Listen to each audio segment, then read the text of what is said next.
Welcome to the plenary number 6, Next Generation Visions for Earth Observations.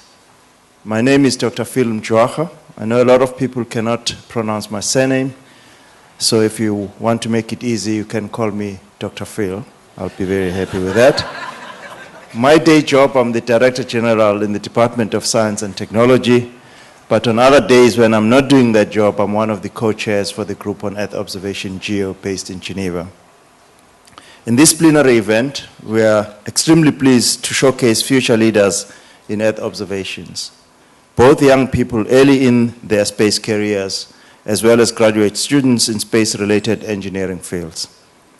This plenary is a collaboration of 3 IAF committees: the Earth Observations Committee, the Space Education and Outreach Committee, and the Young Professionals Program Committee. I'm not going to moderate this session alone. I have my friend, Michael Freilich. Thank you very much, Dr. Phil. I'm Mike Freilich. I'm the director of the Earth Science Division at NASA headquarters, and I'm also, as of this coming November, going to be the chair of the CEOS, the Committee on Earth Observing Satellites Strategic Implementation Team. Now, the 6 panelists that you're about to see were selected through a highly competitive online contest. They were required to submit 2 rounds of videos. The first one was just a 15-second video, and the winners of that round submitted a second video of 2-minute duration, where they actually had to address questions on Earth observations. So as you can see, these people, and as you will see, these people are highly expert in providing their ideas coherently, compellingly, and concisely. And in fact, I'm convinced that this expertise was developed over years of twittering and text messaging. Okay. Now, we want all of you to participate in this plenary, so as the panelists are introduced and speak to us, please think of questions that you'd like to ask them. You can write your questions on a piece of paper, pass it to the aisle, and they'll be collected, and after we go through all the videos, then we will be asking the panelists your questions. So, let's get started.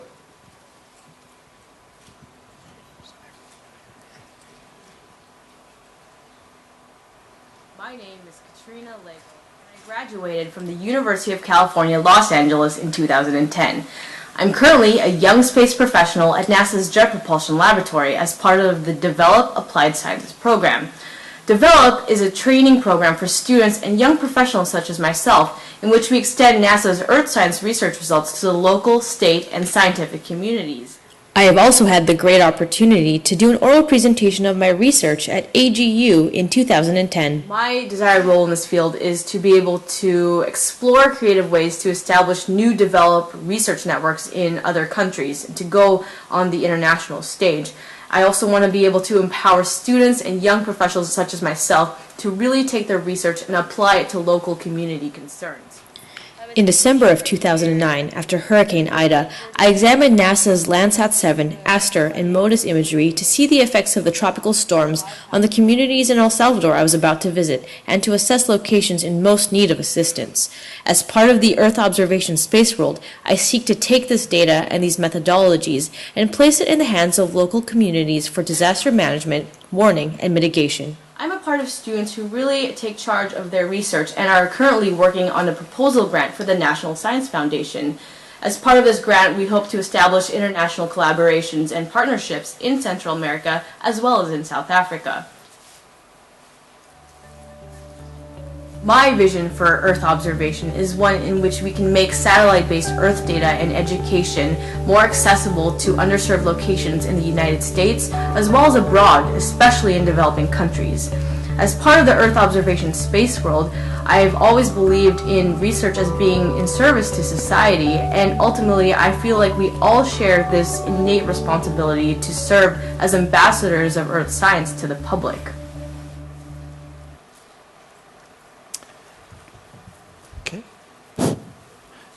So, Katrina Ligo is a young professional at NASA's Jet Propulsion Laboratory supporting NASA's Applied Science Develop National Program, where she leads student teams in earth science research, extending results to communities.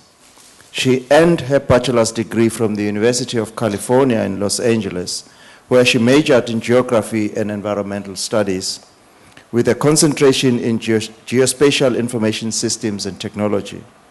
Katrina received an IAF Young Grants Award to attend this Congress and served as a delegate in this year's UN IAF Workshop and Space Generation Congress. Katrina, it is important, as you mentioned, that Earth observation space professionals serve as ambassadors of Earth science to the public. What do you think are the steps that can professionals take to communicate the importance of sustaining Earth observations from space to monitor a wide array of weather and climate conditions needed to benefit society over the next few decades? Right, well, thank you. As you saw from my video, one of the main points that I highlighted was of this importance of serving as an ambassador of Earth science to the public. So you may be wondering, well, what does that mean? And to me, it really means being able to communicate what I do in my profession in Earth observations with local communities at home as well as abroad, especially in developing countries, because you saw those are two of my passions. And so my first recommendation for that really would be, as professionals, to communicate to the public that what we do in Earth observations ultimately affects all of us as a community, and it transcends borders. And from my own personal experience, coming from NASA's Jet Propulsion Laboratory, I have conducted research in assessing air pollution, for example, in the Gulf of Mexico as well as in Los Angeles. And we did that using a variety of Earth observing systems, anywhere from NASA's MISR sensor aboard the Terra satellite and utilizing MODIS aboard Terra and Aqua. And then we also want to think about natural disasters, for example. These are issues that have affected so many people, and including some of my family members who do live in Louisiana. So utilizing UAV SAR, for example, and we have airborne as well as satellite-based imagery to assess the Gulf of Mexico oil spill and to assess the Mississippi flooding. We know that natural disasters do not discriminate, and it transcends borders, like I was saying. And so we really have this opportunity to inspire the public with what we do, and it's really that inspiration that brought me here to IAC and that brought me to my program. And my second recommendation really would be to continue to work with students and young professionals, because we are asking ourselves, well, what is the next generation of Earth observations? Where will that be? And we can only go so as far as investing in these students. And so I do recommend that we continue to expand on STEM education initiatives. And so in the United States, it's a program in which we expand science, technology, engineering, and mathematics. And I was really fortunate in the past few days to attend some technical sessions in which students really discussed their small satellite development ideas, their concepts, and implementation. And these addressed just a wide array of weather and climate conditions, anywhere from assessing hurricane dynamics to collecting hyperspectral data to monitor crop health and vegetation. And so these are things that we can think about in terms of addressing real-world issues that affect a lot of countries, such as food security. My third recommendation really would be to continue to work with the public and the private sector. And back home in the United States, we work with the local, the state, as well as the federal agencies in partnership with universities and private sectors. And I was telling my colleagues earlier on that really there's no limit to our exploration and to how we view our planet, but in reality, in a period of constrained budgets and data sharing limitations and access, that's somewhere that we want to look forward to, is just collaborations. And finally, because we all are here at the Student and Young Professionals Plenary, is to continue to collaborate with students and young professionals on an international level, and to do that from the ground up. And so what I mean by that is to work with students and young professionals across the globe in Earth observations. And I'm definitely excited to say that being at this plenary and attending IAC has given us the opportunity to do that, and to really empower students to identify what types of Earth observation data sets are out there, what can we use and what can we share. Because we are able to potentially address issues that transcend borders, as I was saying earlier. So with conclusion, I just want to say that I'm excited to be here, and I do look forward to speaking with all of you in the audience as well. Thank you. Thank you. Thank you very much, Katrina.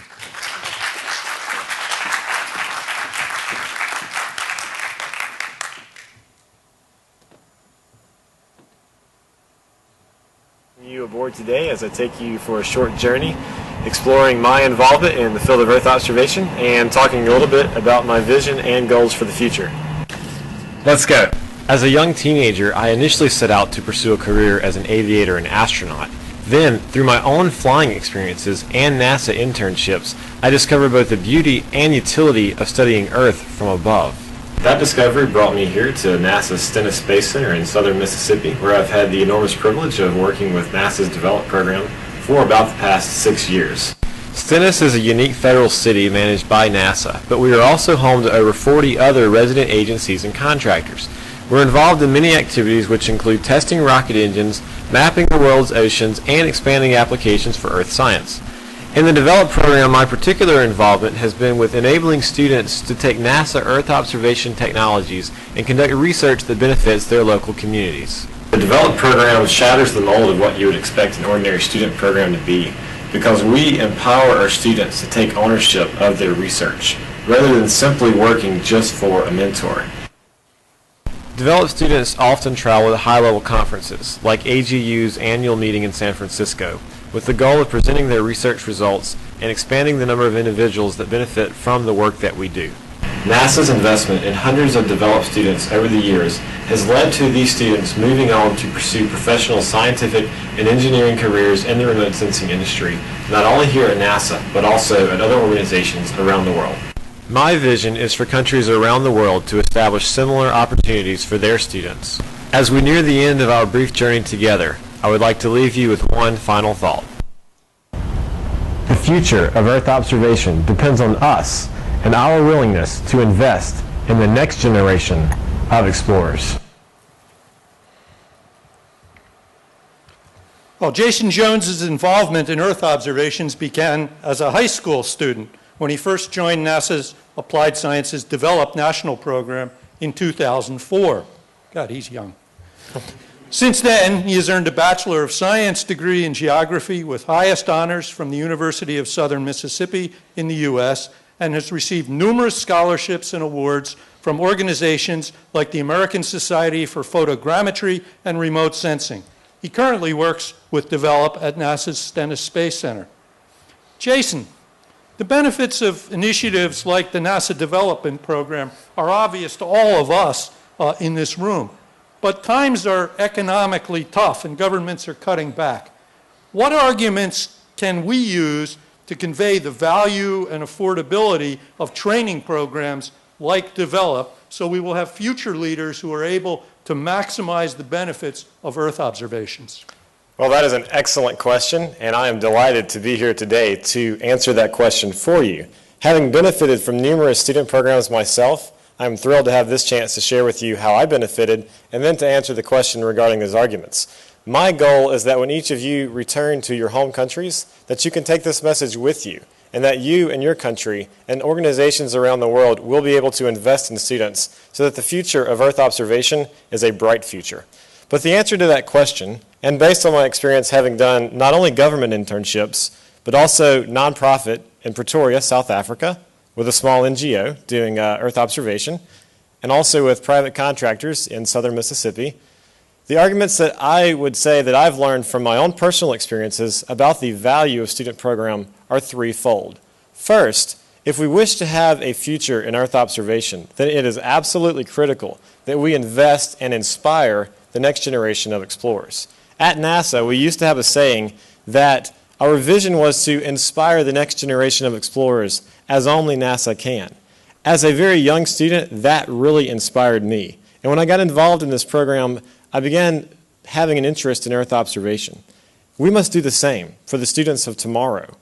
Think of any successful space enterprise about which you know, whether it's a satellite launch or putting humans into space. It all began with a vision, with a dream. The dream of a young child wanting to do something exciting. And then when they grow up, they have the passion to make that dream a reality. That's the dream that we have to pass on to our students. And the best way to do that is to give them hands-on experience actually working with the satellite data. The second argument that I would like to present is that involving students in scientific research using remote sensing data is actually a very highly cost-effective solution for solving problems. I believe that most of us would be very amazed at what students can accomplish when given just a small amount of coaching from a mentor. And thirdly, I would like to present the idea that students, especially in a program like the one where I work, are not only doing cool research, we're actually doing something that matters. The work that we do with remote sensing data is targeted toward producing useful products that benefit decision makers. For example, right now back home, the group of students that I lead are using ocean color data products and chlorophyll data to study what's going on in the Gulf of Mexico to better understand coral reef ecosystems. Information like this is useful for policymakers as they determine management practices. So based on those arguments, I would say that we have a bright future when we invest in the next generation. Thank you. Thank you, Jason.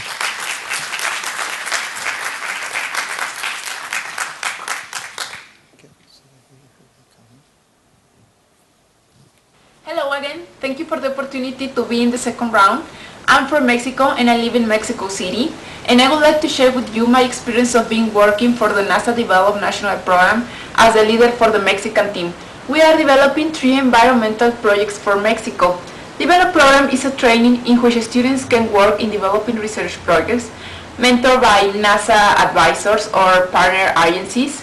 The objective of this project is to extend research results to local communities, and this is an important initiative for a country like Mexico, in which most of the times the lack of resources limits the scientific work. In the first stage of the project, participated 5 chemical engineering students from Monterrey Tech doing previous research on air and water pollution. The students work on the winner's geotype 3 proposal called Building Air Observation Data Visualization Capacity and Training for Decision Support in Mexico. The projects included are located in different parts of Mexico. The topics are air pollution in the Monterrey metropolitan area. This is the third most important demographic and economic nucleus located in the north of Mexico. Water pollution and human health in the Lerma River, a highly contaminated area in the center of the country, and a dengue fever project. The training consists in using satellite images, modeling and creating maps in order to build air observation data visualization capacity in the country. As the leader of the project in Mexico, I would like to show how the collaborative work between 2 countries can impact the utilization of Earth observation sources and the generation of relevant information for decision makers. Extending science and technology training through local and regional projects will assist students and communities to better understand Earth systems and environmental change, and will assist Mexico in improving monitoring and prediction for human health, agriculture, and water. Hope to see you in Cape Town 2011. Indeed, Vanessa, you are here in Cape Town. So, Vanessa Villa leads the NASA Group on Earth Observations GEO Mexico-US collaborative research project addressing air quality, water quality, and associated health impacts in Monterrey, in Mexico. This project is supported by NASA's Applied Sciences Develop National Program. She received a bachelor's degree in chemical engineering and a master's degree in environmental systems from Instituto Tecnológico de Estudios Superiores de Monterrey. She was awarded a merit-based scholarship from the U.S. Agency for International Development to earn a second master's degree in environmental management and sustainability at the Illinois Institute of Technology, Stewart School of Business in Chicago, Illinois.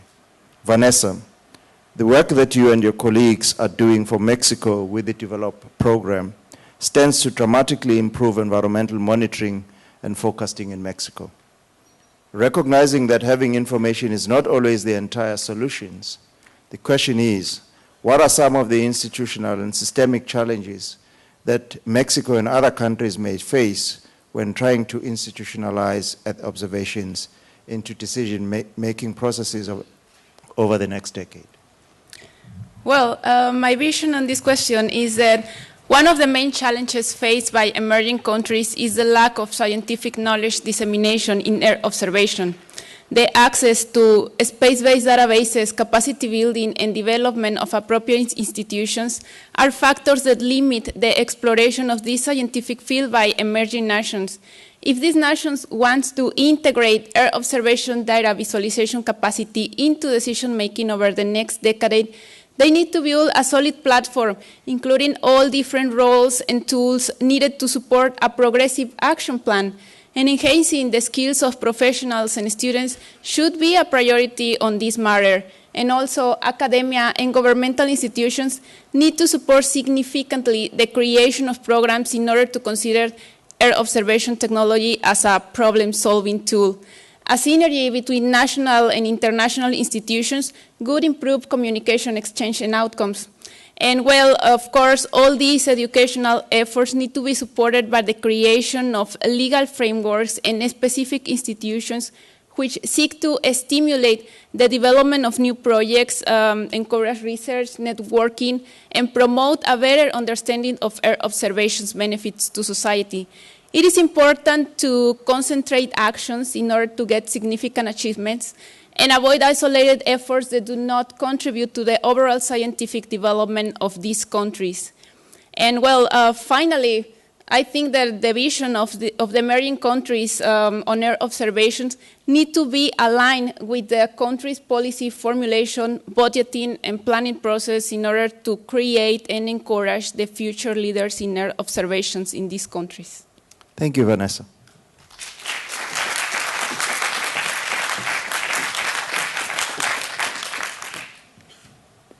Today's Earth-observing satellites are technically advanced and have vastly expanded our knowledge of the Earth. But in the future, will we still have to wait a decade between a mission proposal and launch? Hi, I'm Sean Curry. I'm a senior mechanical engineering major at Dartmouth College. I believe that the future of space-based Earth observations will be defined by small, affordable satellites with short development times, allowing commercial and academic groups to launch their own observational missions. At Dartmouth, I work in the Lynch Rocket Lab on the GreenCube project, a student-run program sponsored by NASA's Jet Propulsion Laboratory. The goal of GreenCube is to develop highly functional payloads capable of performing a multitude of scientific missions. For example, I recently used GreenCube flights to look for gravity wave signatures in the skies above New Hampshire. Here is some video footage from a recent flight showing cloud formations caused by gravity waves. The ultimate goal of GreenCube is to apply what we've learned from our balloon flights to creating small, affordable, and easily produced swarms of satellites that can make in situ observations of the aurora at the Earth's poles. Currently, I'm working on the design of such a satellite swarm.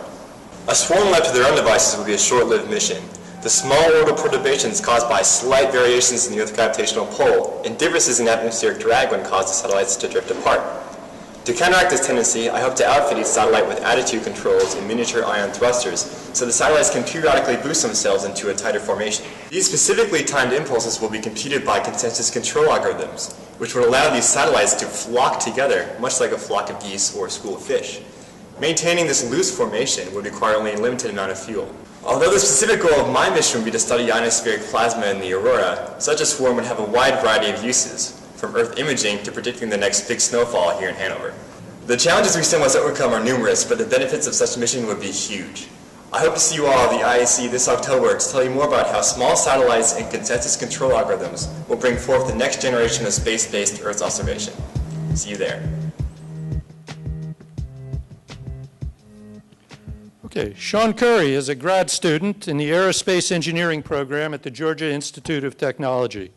He's currently a NASA student ambassador and is a former NASA Aeronautics Fellow. Sean graduated just this past year from Dartmouth College with high honors and a degree in mechanical engineering. During his time at Dartmouth, Sean worked on atmospheric science missions that used small payloads to collect data aboard high-altitude sounding balloons. He hopes to one day use these same payloads to study auroral plasma interactions from orbit. Sean, understanding the wide array of measurements that are needed from spacecraft, clearly there are benefits to having smaller satellites operating in conjunction with larger spaceborne observatories.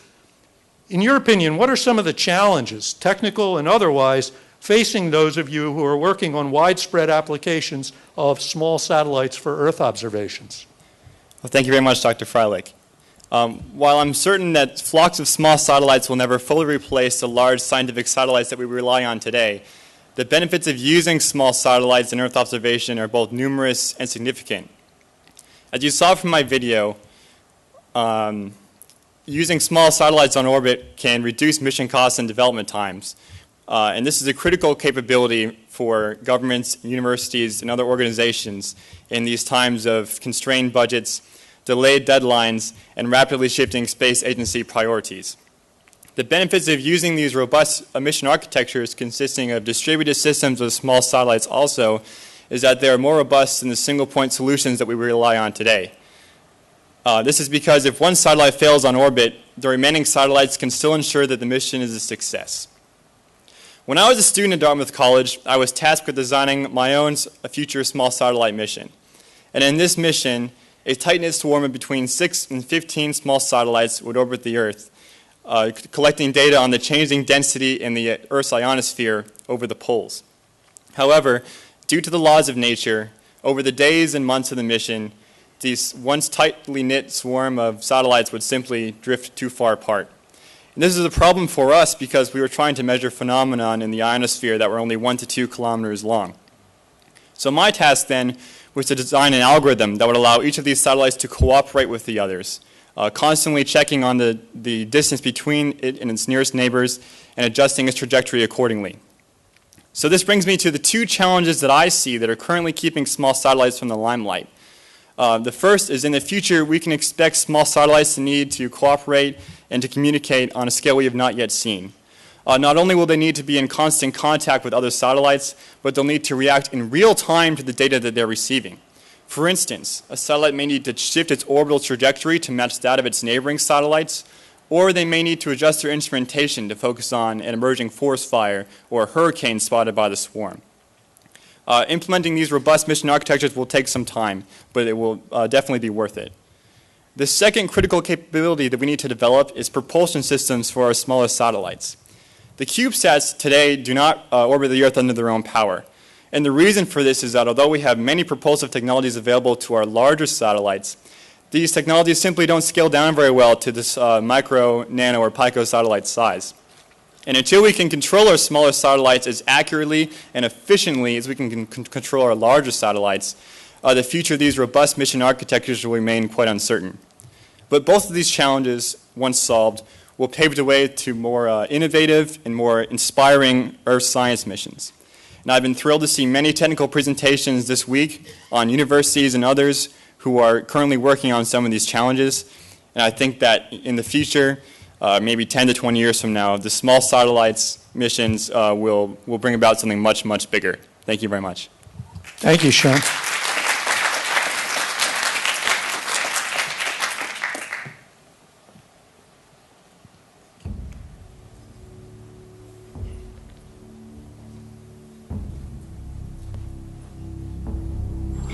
On 17th of August 1999, the Marmara region of Turkey got hit by an earthquake of 7.6 magnitude. More than 45,000 people died in this earthquake. More people got injured. 100,000 left homeless. 2 months from that, the region got hit by another earthquake of 7.2 magnitude. These earthquakes not only hit the region, but also hit the country. 11 years passed already, but the pain is still in our hearts. It was hard to recover from all that.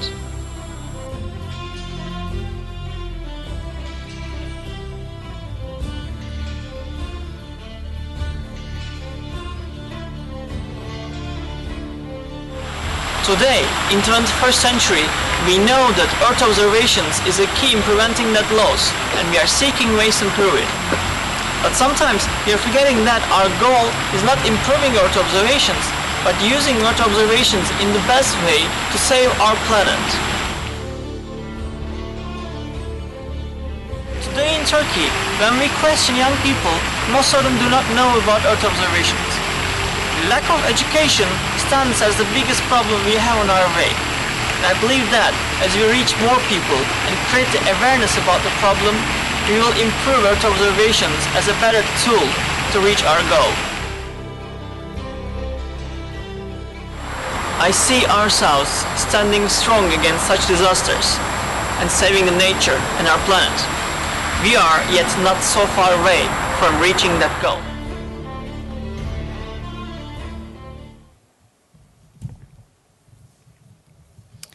Aziz Kayyan is currently pursuing a bachelor's degree in astronomy and space sciences at RCS University in Turkey. In addition to his academic pursuits, he also volunteers his time to a variety of outreach projects, including projects on space operations and Earth observations. Aziz is the recipient of the Space Generation Young Leader Award and is the Middle East Regional Coordinator of Space Generation Advisory Council and the co-director of outreach of Yuri's Night. Aziz, you note that the lack of education on the use of Earth observations is one of the biggest problems that we face today. Considering a phased approach over the next 10 to 20 years, what recommendations do you have for the global Earth observation community to more effectively and systematically educate and reach populations around the world? Thank you. To improve Earth observations, many things can be done. But as I was seeing the recent discussions on how we can improve Earth observations, everything was just about improving our technology. While advancing technology is a key on our goal, but it certainly is not the goal itself. So I was thinking there had to be more than what we can do just by using technology. As I mentioned in my video, Marmara earthquake has been a major hit to Turkey in many senses. That was the time we realized that we should do something to prevent nature beat us like that. But in Turkey and other developing countries, there's a great handicap, which is the education. I can give an example from my own field. When I started studying astronomy, I was seeing people who were interested in astronomy were not choosing astronomy as a career because they didn't know about the opportunities and what they can do in the future. And almost 80% of the students who were studying astronomy had no idea what they're going to do in the future.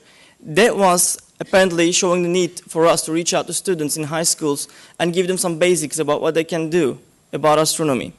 So we started outreach projects, and in a couple of years, that noticeably increased the amount of students who were willing to do astronomy as a science and contribute to it. So when I was choosing for the youth plenary, I wanted to direct the same question to students who were not professionals of space science or Earth observations.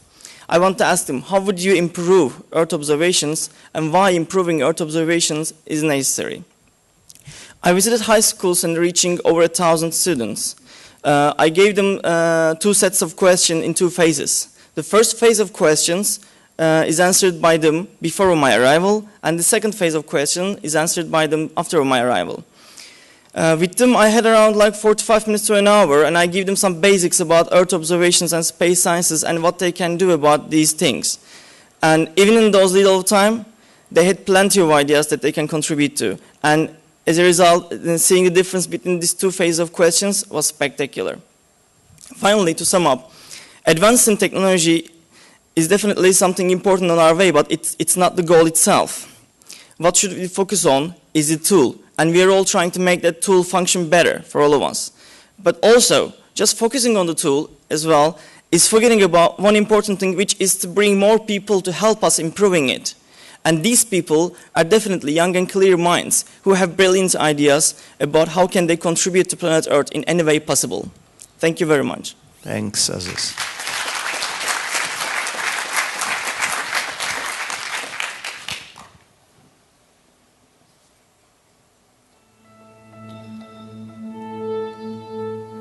Dear ladies and gentlemen, I'm Dmitry Rashkin, the member of the Earth Space Center.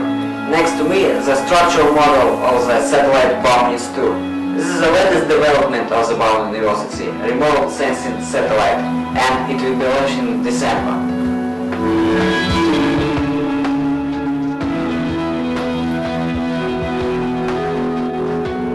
It's not the first satellite design in the Baumis University. We have infrastructure that allows to create and operate the most perspective spacecrafts.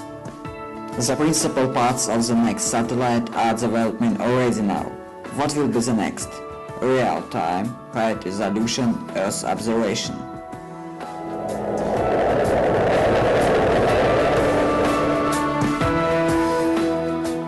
What we need for this satellite? Photo camera, solar battery, accumulators, transceiver, magnetic coils, and reaction wheels. Total weight 5 kilograms. To create this system we need 4,000 satellites, 2 Proton launches. But in this moment there are already 3,000 Earth observation and surveillance satellites. The number of them will increase. The problem of removing satellites that finish their work becomes actual, as never before. Thin film deployed in space will allow us to solve this problem like an orbital brake. 2 blades 50 meters long are enough to remove 5 kilogram satellite from the orbit with an altitude 700 kilometers for 3 months. Earth observation tendency can lead not only to the space debris problem, but also to private life disturbance. It's time for us to think about it.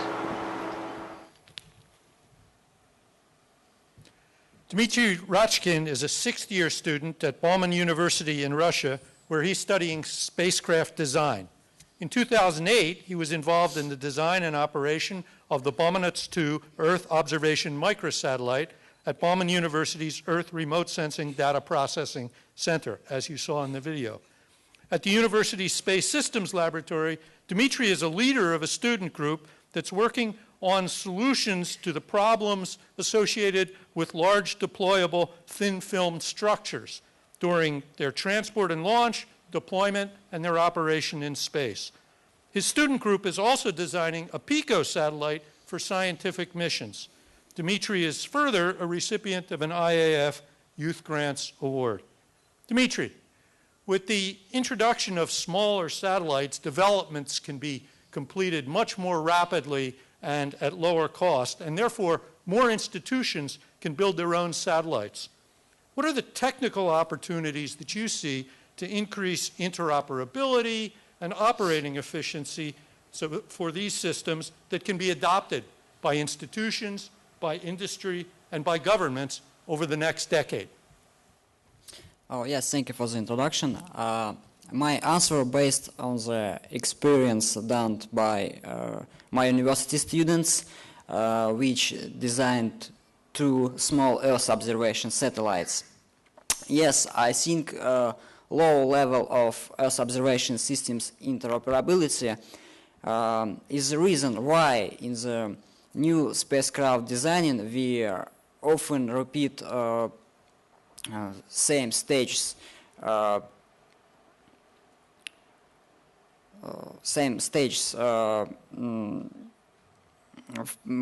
In my opinion, I think all of Earth observation satellites, small Earth observation satellites, are similar. So in the designing stage, we can use a modular approach. We need a big number of modules, small modules, and we can use these modules in new satellite designing. For example, GPS receivers, onboard computers, transceivers plugged through the standard bus. Someone can disagree with this approach because it will decrease the mass efficiency of future small satellites. But I think it will also decrease total cost of the project and also decrease time needed for development these projects. From the technical point of view, it will help us engineers to pay more attention in the specific Earth observation payload design. In my opinion, future Earth observation satellite is not a big machine. In general, it will be a small photo camera working in space and making pictures of Earth in different spectral bands with different resolution. Next important stage is the launch. There are a big problem is absence of standardized device, standardized adaptation mechanism between small satellite and launcher. New developed new developed adaptation mechanism can double total project cost for new Earth observation project. It's a really big problem. So we need in this standardized device suitable for installation for any launcher, for any small satellite.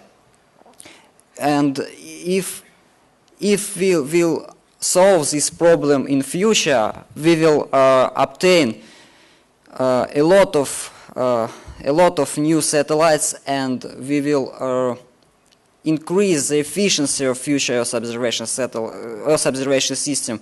It will be an excellent system, and a lot of universities can have will have their own Earth observation satellites. Thank you for your time. Thank you very much, Dmitry.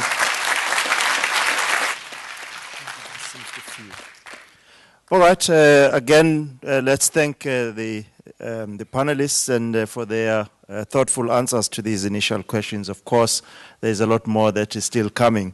In fact, we've received a couple of questions even from the audience, and I wonder if my co-moderator would like to pose the first question.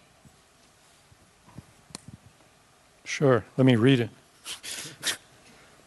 Oh, this one is particularly timely. Katrina, it's to you. Katrina, space-based technology for disaster response, urban planning, and environmental management can be used to help bridge the developing country gap faster than before. And indeed, I'll embarrass Katrina a little bit by shamelessly flogging her session tomorrow. Katrina is going to be giving a talk on disaster response tomorrow in a session in the morning, correct? Okay, anyway, to optimize these technologies, what needs to be achieved? All right, well, thank you for also that information for tomorrow. But for space-based information and sharing in terms of disaster management, we've seen in the past that it's been very useful in addressing issues, whether it was in flooding or from the hurricanes or from even the oil spill. And that was that encompassed a large part of my research at JPL and through the DEVELOP program, was in seeing if we could utilize these Earth-observing assets to create areas of risk. And on a personal level, I did my undergraduate degree at UCLA, and it was in geography and environmental studies, and I was getting a lot more involved in a lot of clubs on campus, and one of them involved traveling to Central America, and more specifically to El Salvador and to Honduras. And what we were doing was helping with on-the-ground efforts in mitigating the effects of Hurricane Ida, as you saw in my video. And before I went there, what I did was I downloaded some satellite imagery from the United States Geological Survey to assess when the flood occurred exactly and what regions was it really affecting. And it was really powerful to be able to see from that standpoint before I had traveled there what types of communities I would be helping, what was the extent of that damage. And I think the big issue that needs to be addressed for disaster management, for urban planning, is really this access to data and how people can use it. Because, as Aziz was saying too, it's not just about increasing or improving the technology, it's about being able to apply it. And I think that a lot of the improvements need to be, especially on the ground, with students and young professionals, and really being able to train them to utilize this data.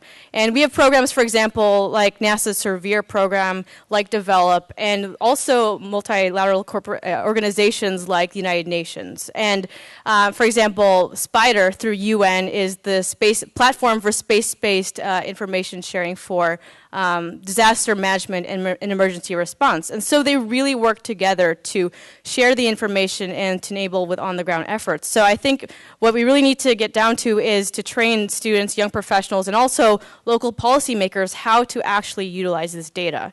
I mean, we have the GIS remote sensing data sets, but it's only as effective as they are in being able to be utilized by these people who need them for their local concerns. Thank you. Thanks very much, Katrina, for an eloquent response. Now, Don't be surprised, Jason, if I ask this question in my role as the chair, one of the co-chairs for Group Earth Observation. Why is it important to have a full complement of Earth observation sensors in orbit with the capacity to provide global coverage? Well, that is an excellent question about why we should have a full complement of sensors. And having grown up along the coast of the Gulf of Mexico, I have seen Hurricane Katrina and the effects of high wind and storm surge, as well as the Deepwater Horizon oil spill. And after both of those events, there was a multitude of Earth science data that was collected both from space and from airborne platforms. And I remember having been a student in the Earth observation industry, watching as multiple government agencies, state agencies, and local private companies were rushing rapidly to try to collect as much data as possible, not only for short-term emergency response, but also for long-term restoration efforts. And depending on what the particular problem is, whether it was an oil spill or a hurricane, or whether it is some other issue, the more data that you have, the better. And that can also be important for weather forecasting. You saw in my video that I very much enjoy flying. Before we fly, we always call and get a weather briefing, and the information that we are supported by comes largely from satellites. So from my perspective, those are just some of the reasons why we need a full complement of sensors. Thanks very much, Jason. So let's see, I think I have the next question here from the audience, and it's for Dimitri. Dimitri, which technical problems do we need to solve in order to receive stable, real-time Earth, or in order to have a stable, real-time Earth observation system that covers the whole Earth?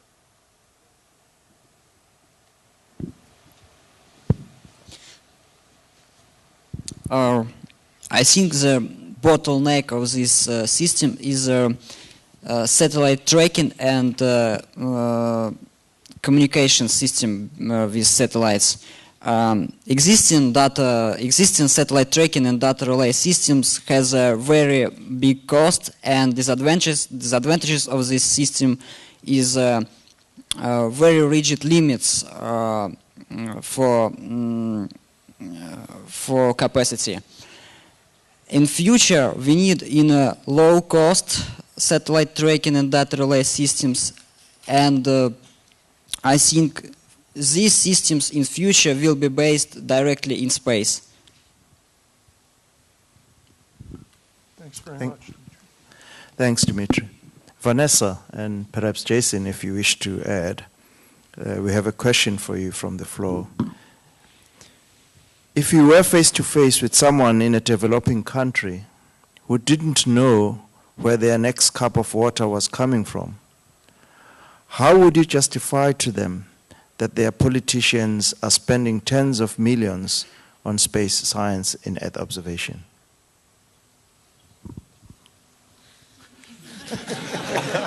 Vanessa or Jason?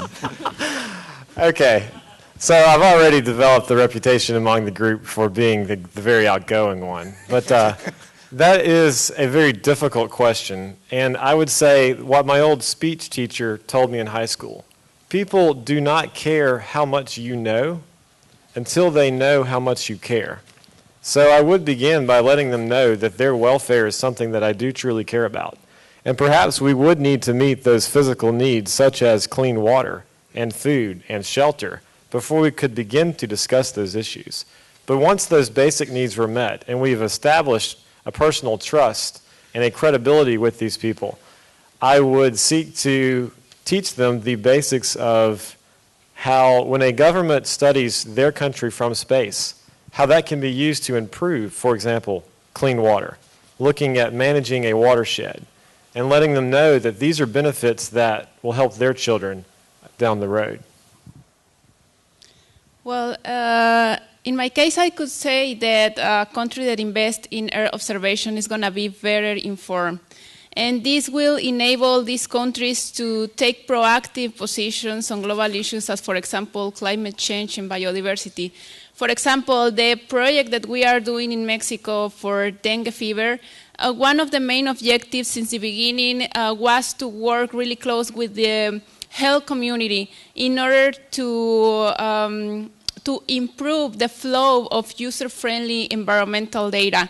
And we are expecting that the results of these projects will contribute to the communities to take measures in order to reduce the mortality and morbidity and optimize resources. And of course, if we are talking more about environmental issues, this can reduce the risk in environmental damage in order to select the vulnerable areas of the vulnerable population in which you need to apply the insecticides.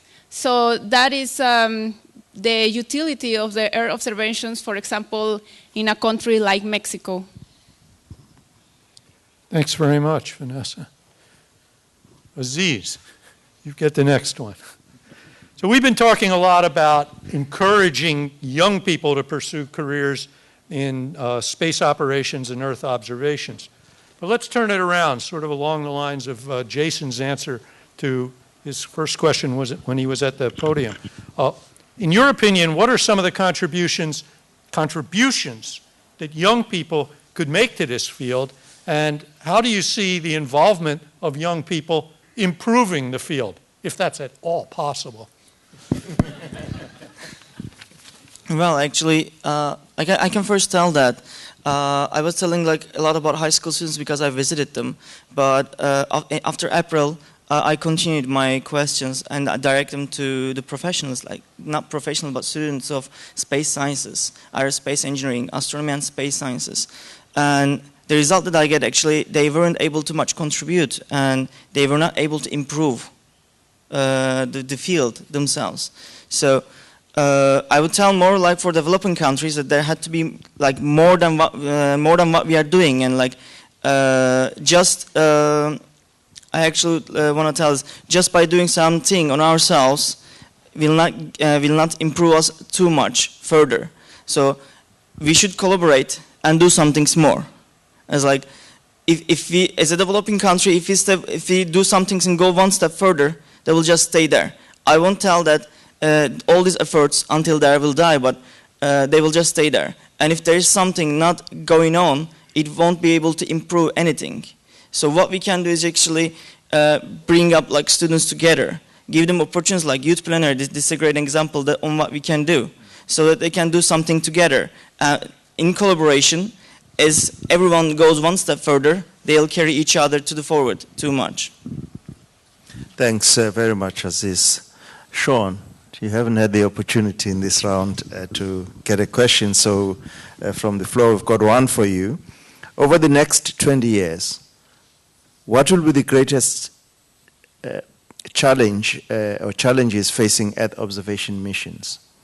What will be the most crucial measurements or the most critical measurements in the next decade?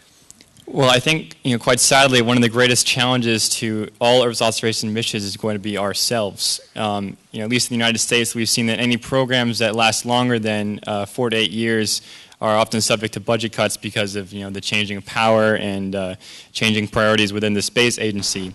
So it's really important for us to keep trying to communicate that as we've seen from a lot of the panelists here, that the data we receive from Earth observations is extremely important, both for the safety of all the citizens of the world, and there is an economic return to what we do.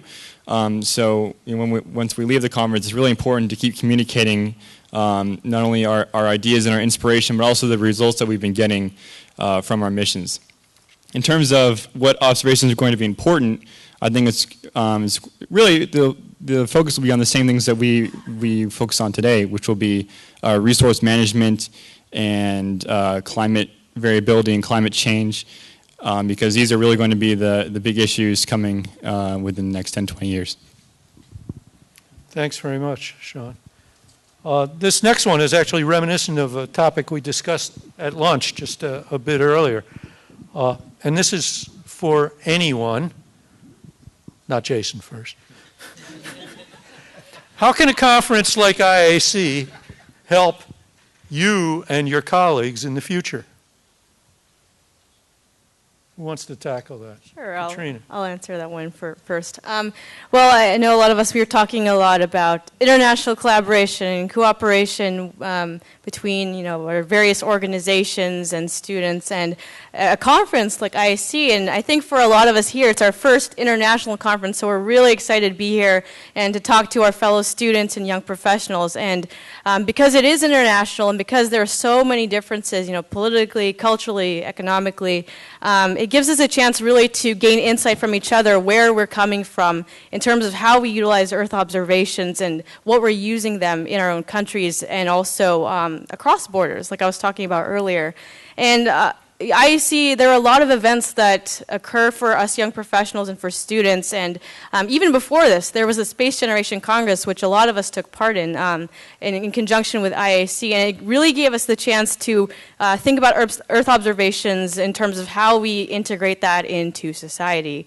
And it was great to get a lot of insight from each other and to send our recommendations to each other, because ultimately what we were hoping to do, and we talked with Dr. Freilich during lunch, was that we want to be able to set up this network afterwards, and just being here physically and talking to each other will give us that opportunity to discuss further with our colleagues where we would like to see Earth observations over the next few decades as we go back to our home institutions and just stay in touch.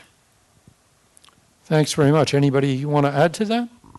Jason, you're allowed. No. Well, in my case, 2 years ago, I was starting a master's degree, and my journey with the NASA Develop program started. So now I'm here in IAC and in IAC, and I have had the opportunity to meet really interesting people and to start a networking in this area, even people from Mexico. So I think that it can be a great opportunity for me to come back to my country and to contact these people again and to make this project we developed that now is the first one, maybe can grow in the future and we can get more benefits for the country. Thanks very much. I'd like to give an answer to that. My first IAC was in 2009 in Korea. And at that time, actually, before coming to IAC, I didn't know very much about space sciences. My department is called Astronomy and Space Sciences, but it's mainly focused on astronomy. We do just so little space science. So when I came there, I was just walking around, trying to understand anything, but everything was just high above somewhere that I wasn't able to understand. I wasn't able to contribute much. So I told myself, I'm going to do that. I will get more involved. And I was meeting people. I was talking to people. And also, one of the things was, that was the first youth plenary in 2009, when I've seen students and young professionals just giving their ideas. I told myself that I got to do that. And thanks that I'm here. And now again, it gives me more opportunity to get more opportunity to meet with people, meet other students who are doing some things as I do, and who are doing outreach, especially that because since 2005 we are doing much outreach projects, and also being on the youth plenary gave me an opportunity to do more about Earth observations and reaching out to students, because that made my way easier when I tell them I'm doing a project like this and I'll be giving a speech in South Africa about that. So in Turkey that opened me all the doors to do some things, and that was just the first step. So I guess that's one of the things that IAC helps us. So Dimitri wanted to add. Yes, in first, I see it's a great opportunity to meet a lot of good people, a lot of kind people, a lot of professionals, colleagues, young professionals as I, students as I. And I want to say more. This Congress is a good way to make cosmonautics in my country more accessible, more open for international collaboration, and I think future of cosmonautics is only international projects, and I see it's a good way to make it. Okay, I'm really sorry that we've come to the end of the session. I'm scared of losing most of you. In my view, it's been great to have the thoughts of the next generation of Earth observations. Of course, there's a proposal that if you'd like to continue our discussion with these, and other outstanding students and young professionals, please visit the Space Generation Advisory Council booth in the exhibition hall for a reception that begins at 1500 today, so now.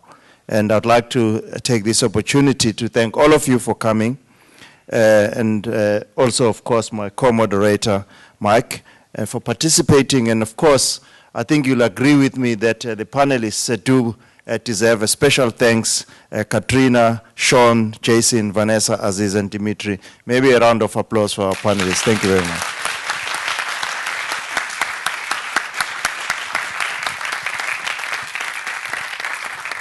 Thank you.